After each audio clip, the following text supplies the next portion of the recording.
আসসালামু আলাইকুম, কেমন আছেন সবাই? আজকে আমি আপনাকে দেখাবো লার্কির চুলায় জিলাপি ভাজা। আসলে লার্কির চুলায় যে জিনিসটি খান না কেন খুব সুস্বাদু হয়। তাই গ্রামে একটি ছোট্ট মেলায় দেখলাম লার্কির চুলায় জিলাপি ভাজতেছে। তো এই জিলাপির সাথে পাশে আরো অনেক মিষ্টি আছে। মিষ্টি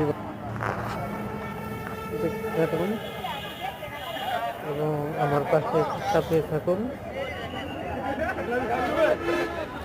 সাথে আরো বড় বড় মিষ্টি আছে, সেই মিষ্টিগুলো আমি আপনাদের দেখাচ্ছি। এই যে দেখেন, কত সুন্দর সুন্দর একবারে রসে ভেজানো কত বড় বড় মিষ্টি। এটা লিচু মিষ্টি, খেতে খুব সুস্বাদু।